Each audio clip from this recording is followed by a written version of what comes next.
Hi hello నమస్తే welcome to on TV on time on news. Telangana రాష్ట్రంలో ఎన్నికలు అయిపోయి దాదాపు నెల రోజులు అవుతుంది. అయితే ఇక తదుపరి సార్వత్రిక ఎన్నికలు జరగనున్నాయి. ఈ నేపథ్యంలో ఎంపీ అండ్ ఎమ్మెల్యే ఎలక్షన్స్ ఏపీలో రసవత్తరంగా జరగనున్న నేపథ్యంలో ఏపీ ముఖ్యమంత్రి వైఎస్ జగన్మోహన్ రెడ్డి తెలంగాణ మాజీ ముఖ్యమంత్రి కల్వకుంట్ల చంద్రశేఖరరావు గారిని భేటీ అవ్వాలని చెప్పేసి ఊహాగానాల వార్తలు వస్తున్నాయి. వీరిద్దరి కలయిక ఎలా ఉండబోతుందనే అంశంపై మనం ఈరోజు ఈ వీడియో ద్వారా చర్చించబోతున్నాం. మన చర్చలో పాల్గొన్న వారు ఏఎస్ రెడ్డి గారు ఉన్నారు. వారి ద్వారా అన్ని వివరాలు తెలుసుకునే ప్రయత్నం చేద్దాం. నమస్కారం రెడ్డి గారు. నమస్తే అన్న. సరే, ఏంటి జగన్ గారు మాజీ ముఖ్యమంత్రి కల్వకుంట్ల చంద్రశేఖరరావుని కలవడం వెనుక ఉన్న ఆంతర్యం ఏంటని మీరు భావిస్తున్నారు? అయితే దీనికి సంబంధించి ఏంటంటే మనం ఆ విషయం చెప్పుకోవాలంటే కొంత వెనక్కి, అంటే మొత్తం ఏం జరుగుతుంది అనేది కూడా మనం ముందు నుండి వెళ్ళాలి. ఇప్పుడు రెండు తెలుగు రాష్ట్రాల్లో కూడా ఎన్నికల రాజకీయాలు ఎప్పటికప్పుడు మారిపోతూనే ఉన్నాయి.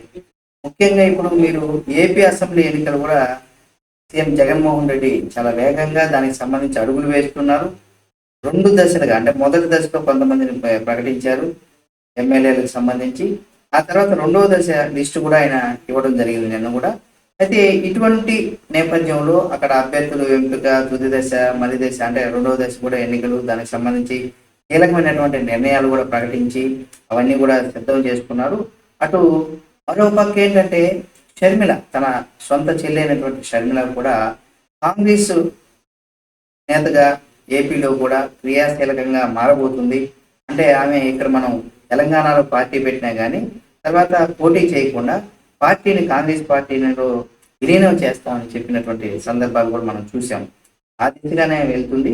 అయితే రేపు విలీనం చేస్తారనేసి కూడా కొన్ని వార్తలు అయితే మనకు ఉన్నాయి. దాన్ని బట్టి ఆమె చూస్తే అసలు తెలంగాణలో రేపు అఫిషియల్ గా కూడా కాంగ్రెస్ పార్టీలో తన పార్టీని విలీనం చేసేటువంటి అవకాశం ఉందనేది కూడా తెలుస్తుంది. కాబట్టి ఆ తర్వాత ఏమవుతుందంటే జగన్ ఓటమి లక్ష్యంగా, అంటే జగన్ ఎలాగైనా ఓడించాలనేసి ఇక్కడ ప్రధానంగా రెండు పార్టీలు ఉన్నాయి. అది మీకు కూడా తెలుసు. జగన్ ఓడించాలంటే ఈ రెండు ఒకటైనాయి అనమాట. అలాగే బీజేపీ కూడా తన నిర్ణయం కూడా వెల్లడించాల్సి అవసరం ఉంది ఇక్కడ. ఎందుకంటే ఇక్కడ టీడీపీ, జనసేన పొత్తులో ఉన్నారనేది 100% అందరికి తెలిసింది. అఫీషియల్ కూడా అనౌన్స్ చేసుకున్నారు. ఉమ్మడి కార్యాచరణ, ఉమ్మడి మేనిఫెస్టోను కూడా తీసుకొచ్చే ప్రయత్నం అయితే చేస్తున్నారు. ఇటువంటి సందర్భంలో ఇక్కడ బీజేపీ, జనసేన కూడా పొత్తులో ఉన్నారు. కానీ అఫీషియల్ గా ఆంధ్రప్రదేశ్ రాజకీయాలకు సంబంధించి కూడా వీళ్ళు అఫీషియల్ గా పొత్తు గురించి ఎక్కడ ప్రకటించలేదు. ఇటువంటి సమయంలో ఇక్కడ ప్రస్తుత ముఖ్యమంత్రి అయినటువంటి జగన్మోహన్ రెడ్డి చాలా వ్యూహాత్మకంగా ముందుకైతే వెళ్తున్నటువంటి పరిస్థితులు మనం చూస్తూనే ఉన్నాం. ముఖ్యంగా రేపు, అంటే గురువారం రోజు హైదరాబాద్ లో కూడా జగన్మోహన్ రెడ్డి రానున్నారనేసి కూడా తెలుస్తుంది. వస్తే తెలంగాణ మాజీ ముఖ్యమంత్రి అయినటువంటి కేసీఆర్ గారి నివాసానికి వెళ్ళేటువంటి అవకాశం ఉంది. ఎందుకంటే కలవడానికి వస్తున్నారనేసి గత నెలలో ఆయన ఇక్కడికి రావడానికి ప్రధాన కారణం ఒకటి, అందరికి జనాలకు తెలిసేటువంటి కారణం ఏమన్నా ఉందిరా అంటే అది కేవలం ఆయన గత నెలలో మనం చూస్తే ఆయన ఫామ్ హౌస్ లో కాలు జారి పడిపోయినటువంటి విషయం. అంటే కాలు జారి పడిపోవడం, ఆయనకి తుంటి ఎముక గాయమైంది. ఇటువంటి నేపథ్యంలో ఆయనకి వైద్యులు కూడా సర్జరీ చేసి ఆయన్ని డిశ్చార్జ్ చేసి దాదాపు వారం రోజుల పాటు ఆయన హాస్పిటల్లో ఉన్న తర్వాత ఆయన్ని డిశ్చార్జ్ చేసేసారు. ఆ తర్వాత ఇంటికి వెళ్ళిపోయారు అనమాట. అయితే ఇక్కడ అందరికీ ఏంటంటే ఈయన ముఖ్యమంత్రి గారు, అంటే మాజీ ముఖ్యమంత్రి కేసీఆర్ గారు పడిపోయినప్పుడు చాలా మంది ప్రముఖులు రేవంత్ రెడ్డి కలిశారు, మళ్ళా చంద్రబాబు నాయుడు గారు కలిశారు, కొంతమంది కలిశారు. అన్ని రంగాలకు సంబంధించి కొంతమంది ప్రముఖులు అయితే కలిశారు, ఆయన పరామర్శించారు. ఆ రకంగానే ఇక్కడ జగన్మోహన్ రెడ్డి గారు కూడా కలుస్తున్నారు అనేసి కూడా మనం చెప్పుకోవాలి. అయితే ఇది ఒక రకమైనటువంటి ప్రచారం. అయితే అంటే పరామర్శించడానికి అనుకోవచ్చా, వెనకాల ఏమైనా రాజకీయ ఎత్తుగడలు ఏమైనా ఉంటాయా వీళ్ళిద్దరి మధ్యలో? అంటే ఇక్కడ ఏంటంటే ఇప్పుడు అందరికి తెలిసేది ఏంటి, ఆయన పడిపోయాడు కాబట్టి ఎంతో మంది ప్రముఖులు కలిశారు. అందులో ఇక్కడ కేసీఆర్ గారికి, కేటీఆర్ గారితో మంచి స్నేహబంధం కూడా ఏపీ ముఖ్యమంత్రి అయినటువంటి జగన్మోహన్ రెడ్డి గారికి ఉంది. కాబట్టి ఆ స్నేహబంధంతో ఇక్కడ కలిసి ఆయన ఆరోగ్య పరిస్థితిని కూడా ఆయన్ని యోగక్షేమాలు అడిగి తెలుసుకునేటువంటి అవకాశం కూడా జగన్మోహన్ రెడ్డి గారికి ఉన్నప్పుడు కూడా పరామర్శించి ఏం చేసినా కానీ అల్టిమేట్ గా ఇక్కడ మనం చూడాల్సింది ఏంటంటే 100% వీళ్ళు రాజకీయంగా మాట్లాడుకోకుండా ఉంటారా? 100% ఏదో నేను పరామర్శించి రావడానికి వచ్చాననేది అది ఓకే. కానీ కలిసినంత మాత్రాన్ని ఇప్పుడు జనరల్గా మనం కూడా ఎవరైనా ఇంటికి వెళ్ళినప్పుడు మనం ఒక పని మీద వెళ్తాం, అప్పుడు ఏదో డబ్బులు కావాలని వెళ్తాం. డబ్బులు కావాలని వెళ్తే నాకు డబ్బులు ఇవ్వండి అనేసి అడిగేసి నేరుగా రాం. అంటే యోగక్షేమాలు అడుగుతాం, అయితే డబ్బులు ఎప్పుడు ఇస్తామని చెప్తా ఉంటాం. అలాగే ఎవరో ఒకరికి సంబంధించి అంటే నాకు ఈ డబ్బులు నేను పలానా దాని మీద చేస్తాను, పలానా వర్క్ మీద నేను కావాలనేసి అడుగుతున్నాను. ఆ రిలేటెడ్ ఒక వాతావరణం కావచ్చు, వాళ్ళ ఫ్రెండ్స్ అంటే ఇద్దరు వ్యక్తులు, ఇచ్చే వ్యక్తి తీసుకునే వ్యక్తి మధ్య ఫ్రెండ్స్ మధ్య గురించి కొంత చర్చించుకోకుండా రాము. అంటే పోవడం డబ్బులు తీసుకురావడం ఇలా ఉండదు, చర్చించుకుంటారు. ఆ చర్చించుకునేటువంటి అంశాలు ఏముంటాయి వీళ్ళకి? రాజకీయ, వీళ్ళకి వేరే పని లేదు కాబట్టి, వీళ్ళు రాజకీయాల్లోనే ఉన్నారు కాబట్టి మన రాజకీయంగా కూడా మాట్లాడుకునేటువంటి అవకాశం ఉంది. ఇక్కడ ఏదైతే గతంలో మన కేసీఆర్ గారు ఏవైతే తప్పులు చేశారో ఆ తప్పులు కూడా ఇక్కడ మళ్ళీ రిపీట్ కాకుండా ముందు జాగ్రత్తగా ఇక్కడ జగన్మోహన్ రెడ్డి గారు అందుకనేసి సిట్టింగ్ ఎమ్మెల్యేలు చాలా వరకు 50 నుండి 80 మంది దాకా ఒక సిట్టింగ్ ఎమ్మెల్యేలు కూడా టికెట్ ఇవ్వకుండా చేస్తున్నారని కూడా ప్రచారం అయితే జోరుగా సాగుతుంది. ఇటువంటి నేపథ్యంలో ఇక్కడ కేసీఆర్ గారిని చూసి అక్కడ మారుతున్నారని ఒక కొన్ని వార్తలు కూడా వస్తున్నాయి. అవును, ఇటువంటి పరిస్థితులు ఉన్నటువంటి సమయంలో 100% ఏంటంటే రాజకీయంగా కూడా ఇక్కడ తను ఓడిపోయిన ఆంధ్రప్రదేశ్ లో ఆ స్నేహబంధంతో మనం కూడా అనుకుంటాం, మన ఫ్రెండ్ ఏదైనా క్రికెట్ మ్యాచ్ లేదా ఏదైనా పోటీలో పాల్గొన్నప్పుడు అతను మన ఫ్రెండ్ కాబట్టి మనం అతను గెలవాలనుకుంటాం ప్రత్యర్థి మీద. సేమ్ ఇక్కడ కేసీఆర్ గారికి జగన్మోహన్ రెడ్డి గారికి మంచి సంబంధాలు ఉన్నాయి, రాజకీయ సంబంధాలు కూడా మంచి స్నేహభావం ఉంది. రాజకీయంగా కూడా ఒకరినొకరు బాగా సపోర్ట్ చేసుకుంటారు. దానికి ఉదాహరణగా మనం చూసినట్లయితే మన అమరరాజా బ్యాటరీస్ కి సంబంధించి కూడా ఆంధ్రప్రదేశ్ రాష్ట్రంలో ఉన్నటువంటి ఆ కంపెనీని కూడా అక్కడ కావాలనా లేకపోతే అక్కడ ఖర్చుపూరితంగానా ఏదో తెలియదు, కానీ 100% ఆ కంపెనీ వేరే రాష్ట్రానికి వెళ్ళిపోకుండా కూడా అక్కడి నుండి పంపించే ప్రయత్నం అయితే జగన్మోహన్ రెడ్డి చేసినట్టుగాను, అక్కడి నుండి వెళ్ళిపోయేటువంటి కంపెనీ ఎక్కడికో ఎందుకు మా రాష్ట్రంలోకి రండి అంటూ కూడా కేటీఆర్ గారు ఆహ్వానించి తెలంగాణ రాష్ట్రంలో పెట్టుకోవడం జరిగింది. అంటే అక్కడ ఉన్నటువంటి చాలా మందికి ఉపాధి లేకుండా పోయింది ఆంధ్రప్రదేశ్ లో. ఆ కంపెనీ అక్కడే దానికి ఉన్నట్టయితే ఒక 1000 మందో 500 మందో ఎంతో మందికి అయితే ఉపాధి నిరుద్యోగాలు వచ్చేవి. కానీ అది కూడా స్నేహభావంతోనే ఇక్కడి నుండి నేను తరివేస్తానని ఇక్కడి నుండి అనగానే అది ముందుగానే ఇక్కడ చెప్పినట్టుగా నేను ఇక్కడ పలానా వ్యక్తిని పంపించేస్తాను, వెంటనే నువ్వు ఏం చేస్తావు అంటే అతను టచ్ లోకి వెళ్ళిపో, మా రాష్ట్రానికి రండి అనేసి ఆ స్నేహభావంతో ఇవన్నీ కూడా ఆ రకంగానే మనకు రాజకీయంగా కొంతమంది అయితే చర్చలు కావచ్చు, ప్రజల్లో కూడా ఎక్కువగా ఇటువంటి వ్యూహగానాలు అయితే ఉన్నాయి. కాబట్టి రైట్. అయితే ప్రధానంగా ఈ ఎన్నికల నేపథ్యంలోనే జగన్ కలుస్తున్నాడు. ఇక్కడ తెలంగాణలో కేసీఆర్ గవర్నమెంట్ ఫామ్ చేయలేకపోయింది.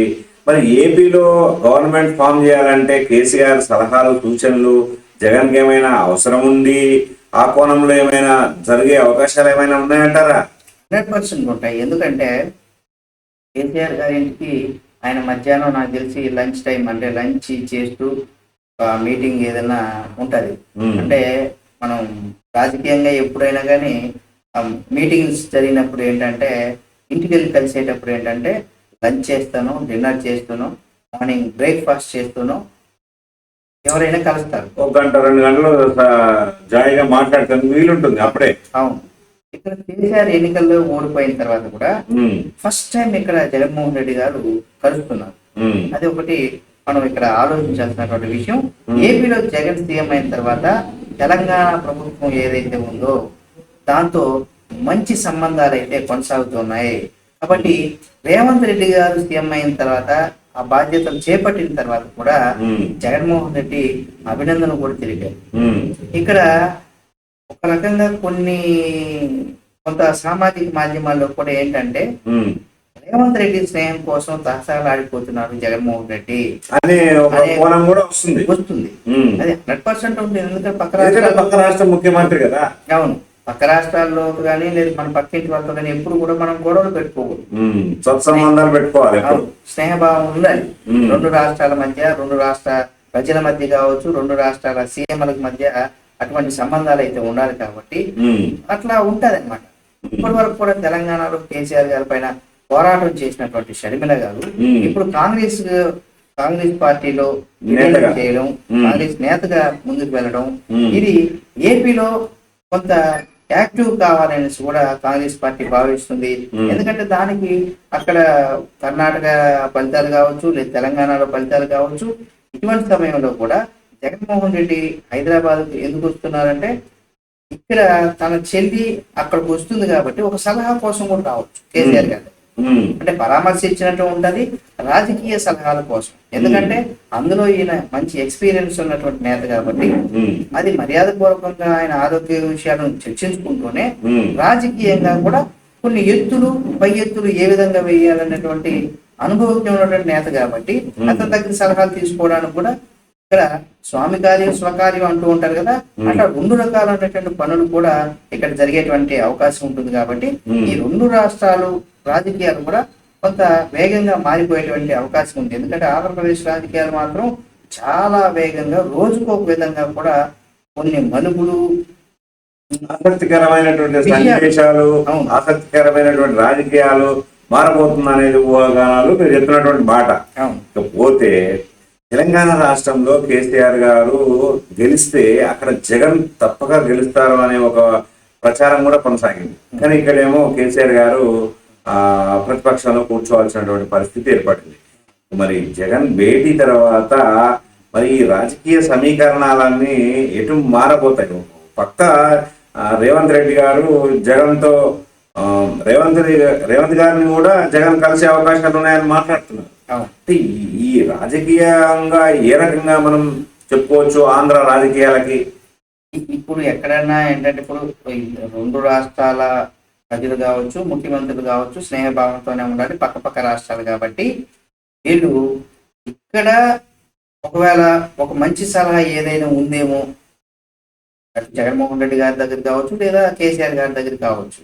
అంటే ఇక్కడ ఒకవేళ కాంగ్రెస్ ప్రభుత్వం చేస్తున్నటువంటి పాలనని ఏ విధంగా తిప్పికొట్టాలి, లేదా ఎటువంటి స్ట్రాటజీలు అమలు చేయాలనేది తెలివితేటలు ఎప్పుడు కూడా మన రామ్ గోపాల్ వర్మ ఎప్పుడు కూడా చెప్తా ఉంటాడు, టాలెంట్ ఎవడప్పుడు సొత్తు కాదు అనేసి. అట్లా ఏంటంటే తెలివితేటల్లో కూడా ఒకసారి మనకన్నా చిన్నవాడు మనకన్నా మంచి ఐడియాలు ఇస్తూ ఉంటాం, ఒక్కోసారి అనుభవంతో కొంతమంది చెప్తూ ఉంటాం. ఇది రెండు రకాలుగా ఉంటాయి కాబట్టి ఇక్కడ ఒకరికొకరు సలహా. ఒకటేంటంటే తెలంగాణలో కాంగ్రెస్ పార్టీని గద్దెదించడానికి ఏమన్నా మంచి ప్లాన్స్ ఏమన్నా జగన్మోహన్ రెడ్డి గారు ఇవ్వచ్చు, లేకపోతే ఆంధ్రప్రదేశ్ రాజకీయాల్లో ఈసారి అంటే నాకు ఇప్పుడు నేను ఇటువంటి పరిస్థితులు ఎదుర్కోవాల్సింది ఒక పక్క టీడీపీ, మరో పక్క జనసేన, ఇంకో పక్క బీజేపీ ఏదో నాకు అంటే ముట్టున్నట్టుగా బయటకు ఇద్దరు శత్రువులుగా ఉన్నప్పటికి కూడా నా ఇద్దరికి ఇంటర్నల్ గా అయితే మేము బాగానే ఉన్నాము. ఇటువంటి సందర్భంలో మా చెల్లి ఇప్పుడు కాంగ్రెస్ పార్టీలో చేరి నాకు వ్యతిరేకంగా ఆంధ్రప్రదేశ్ రాజకీయాల్లోకి వస్తే నేను ఎటువంటి వ్యూహాలు రచించాలి అనేది కూడా అడిగేటువంటి పరిస్థితి ఉంటది. కాబట్టి ఇన్ని పరిణామాల మధ్య ఎప్పటికప్పుడు మారుతూ ఉంటాయి రాజకీయాల్లో మనం చాలా మందికి అందరికి తెలిసిన విషయమే. రాజకీయాలు ఎప్పుడు కూడా శాశ్వతమైనటువంటి శత్రువులు, శాశ్వతమైనటువంటి మిత్రులు ఉంటారనేసి ఏదైతే చెప్తూ ఉంటారో ఆ విధంగానే కొనసాగుతూ ఉంటుంది. ఇప్పుడు ఈ కలయికలు ఏంటంటే ఆయన ఆరోగ్యం, ఎంతో మంది వచ్చి కలిశారు. ఈయన బాగా స్నేహితులు సన్నిహితంగా ఉన్నటువంటి అతను ఇప్పటివరకు కలవలేదు కాబట్టి ఆ రకంగా కూడా వచ్చి కలిసేటువంటి అవకాశం ఎక్కువగా ఉంది. ఆ తర్వాత రాజకీయంగా కూడా మాట్లాడుకొని దానికి సంబంధించి ఒకరు సాధక బాధకాలను తెలుసుకునే అవకాశాలు మెండుగా కనబడుతున్నాయి. ఎనీవే రేపు మరి కలిసిన తర్వాత భవిష్యత్ కార్యాచరణ ఎట్లా ఉండబోతుంది అనేది మరి ఎల్లుండి పత్రికల ద్వారా వివిధ రేపు ఎలక్ట్రానిక్ మీడియా ద్వారా తెలియబోతోంది అని మనం అనుకోవచ్చు. అంటే అది తెలియదు. యాక్చువల్ గా ఏంటంటే ఇప్పుడు కేసీఆర్ గారు ఏంటంటే ఎప్పుడైనా ఏదైనా మీటింగ్ పెట్టాలన్నా ప్రశ్నలు చాలా డేర్ గా ఎదుర్కొంటారు. అంటే ప్రశ్నలు పిలిచి మీటింగ్ పెట్టడానికి చాలా డేర్ గా వస్తారు ఆయన. కానీ జగన్మోహన్ రెడ్డి గారికి అటువంటి పరిస్థితి ఇప్పటి వరకు కూడా 5 ఏళ్ళు కావస్తున్నప్పుడు పరిస్థితి ఇప్పుడు వరకు కూడా ఆయన ఏ రోజు ఎప్పుడు కూడా ఒక ప్రెస్ మీట్ కూడా పెట్టలేదు. ఎప్పుడైనా పబ్లిక్ మీటింగ్ లో మాట్లాడతారు కానీ ప్రెస్ కి ఇప్పటి వరకు కూడా ఒక క్వశ్చన్ కి సమాధానంగా ఆయన ఎప్పుడు చెప్పలేదు. అటువంటి పరిస్థితులు ఉన్నాయి కాబట్టి అంటే ప్రెస్ కాన్ఫరెన్స్ లో మాట్లాడే అవకాశాలు ఓకే సరే. ఒకవేళ అనుకుందాము జగన్ గారు ఆ కేసీఆర్ గారిని కలిశారు. ప్రెస్ కాన్ఫరెన్స్ ఆయన ఏర్పాటు చేయకపోయినా ఆయన వీళ్ళు ఏదో మాట్లాడుకొని ఏపీకి వెళ్ళిపోతాడు, బాగానే ఉంటది. తర్వాత కేసీఆర్ గారు ఆయన మాట్లాడాల్సిందే కదా.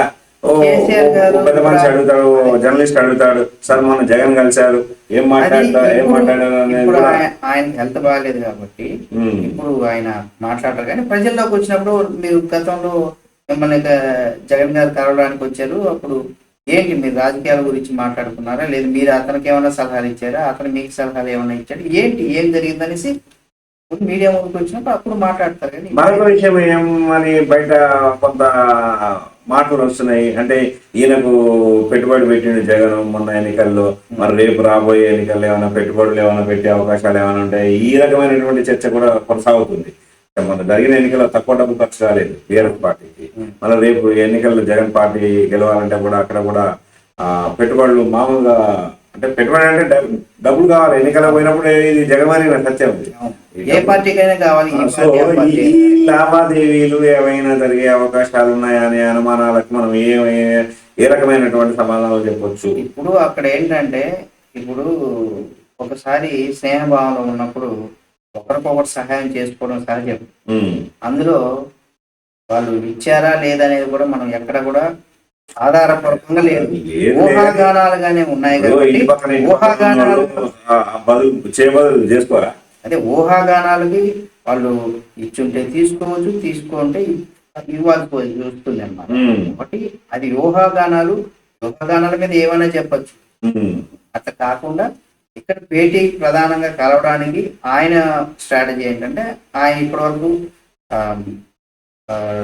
చంద్రబాబు నాయుడు గారు వెళ్ళి కలవడం, ఆ తర్వాత తెలంగాణ ముఖ్యమంత్రి రేవంత్ రెడ్డి గారు వెళ్ళి కలవడం, సన్నిహితుడైన వ్యక్తి ఇంతవరకు కూడా కలవలేదనేసి అందరూ అనుకుంటారు కదా. కూడా ఉంటాయి. ఎక్కువ ప్రధానంగా దీన్నే ఒకవేళ మీడియాతో ఏదైనా చెప్పాల్సి వచ్చిందంటే, లోపల ఏం జరిగిందని జగన్మోహన్ రెడ్డి గారు చెప్పకపోయినా పార్టీకి సంబంధించిన వాళ్ళు కావచ్చు, లేకపోతే ఇతరులు ఎవరైతే ఉంటారో కార్యకర్తలు కావచ్చు, వాళ్ళు ఇక్కడ ఈ భేటీ వెనుక అంతర్యం ఇది అంటే ఆయన ఆరోగ్యంగా బాగలేదు కాబట్టి ఆ విధంగా ఆయన పరామర్శించడానికి వచ్చామని చెప్పేసి కూడా రేపు మీడియాకి ఆ జగన్మోహన్ రెడ్డి అయితే 100% చెప్పడం కావాలని మనం మళ్ళీ రేపు మనకు తెలిసిపోతుంది కాబట్టి చూద్దాం.